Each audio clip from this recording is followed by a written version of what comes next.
He was leaving in 7 days, and I'd spent 3 years pretending I wasn't in love with him. His name was Danny, and I met him when we were 19, both of us broke and working the closing shift at a movie theater in a strip mall. He was the guy who could make ripping tickets funny. He'd narrate the whole night in this dumb radio announcer voice, and I'd laugh so hard my manager kept threatening to split up our shifts.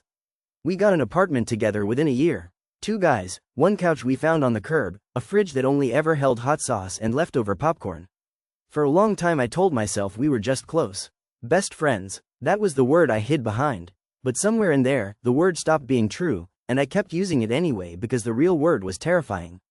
Here's what I never told him. I knew exactly when it changed for me. It was a Tuesday, nothing special, and Danny was standing at the stove burning grilled cheese the way he always did, and he turned around to argue with me about some movie and had a smear of butter on his cheek, and my whole chest just went quiet and certain. Oh, I thought, oh no, that's what this is, and then I did nothing about it for 3 years. Because here's the math I ran every single day. If I said something and he didn't feel the same, I didn't just lose a crush. I lost my best friend, my roommate, the person I ate dinner with, the person who knew my coffee order and my mom's health stuff and the exact face I make when I'm lying. I had this whole life built around him, and confessing felt like taking a hammer to the foundation to see if the house would still stand. So I kept quiet. I dated other guys, a couple of them nice, none of them him. I got very, very good at being his friend and nothing else. I even had a system. When he'd flop onto the couch and put his feet in my lap during a movie, I'd let it happen for exactly 1 movie and then get up for water, so I didn't do anything stupid. When he'd get drunk at a party and drape his arm around me, I'd count to 10 and then peel it off, laughing, like it was nothing. 10 years of practice hiding one feeling. I could have meddled in it. Then in the spring he got the job. It was a good job. A real one, the kind you don't turn down, in a city almost 2,000 miles away. He was so happy when he told me, practically vibrating, and I made myself be happy too. I helped him fill out the paperwork. I helped him find a place out there. I helped him pack up our apartment box by box, wrapping his ugly mugs in newspaper, and every piece of tape felt like I was sealing something shut for good. The night before his flight, we sat on the floor of the empty living room eating pizza off the box because we'd already packed the plates.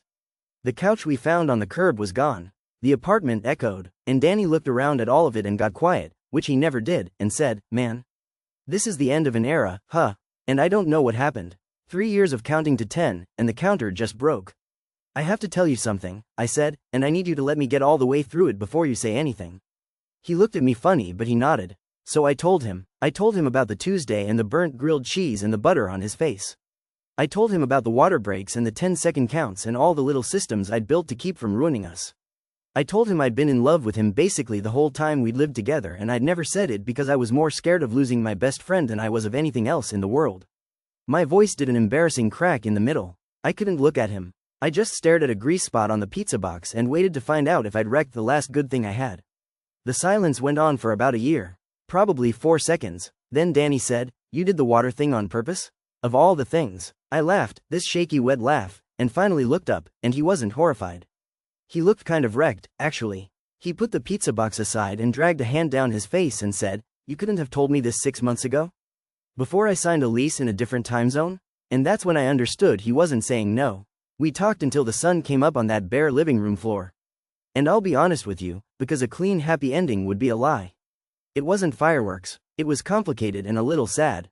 He told me he'd wondered, over the years, if there was something there, and he'd talked himself out of it for the exact same reason I had. He was scared of blowing up the best friendship either of us had ever had. So we'd both spent 3 years protecting the same thing from the same fear, sitting 6 feet apart on a curb couch, saying nothing. But he still had a flight in 5 hours.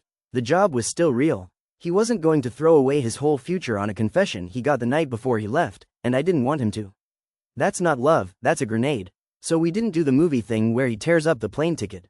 He got on the plane. I drove him to the airport and hugged him too long at the curb, and he pressed his forehead to mine for 1 second, and then he was gone through the sliding doors and I sat in my car in the parking garage and cried like an idiot. Here's the part that matters, though. We didn't go quiet. We did the opposite. We talked every single day, the way we always had, except now with everything finally out loud. He'd call me walking home from his new job. I'd fall asleep on the phone with him. 2 months in, he said he'd been on one date out there and spent the whole time comparing the guy to me and it wasn't fair to anybody. 4 months in, I flew out to visit, as friends, and we both knew that was a lie the second I walked off the jetway. It's been a while now. I'm writing this from a city I never planned to live in, in an apartment with a couch we actually bought new, because I got tired of the 2,000 miles and packed up my life to close the distance. It's not the story where nobody had to be brave and it all just worked out easy.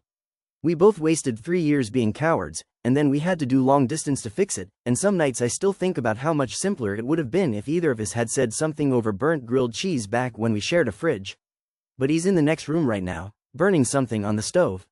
Some things don't change. I waited 3 years because I was sure the truth would cost me everything. Turns out the only thing it cost me was the 3 years. Would you have said something sooner? Because I think about those wasted years more than I'd like to admit.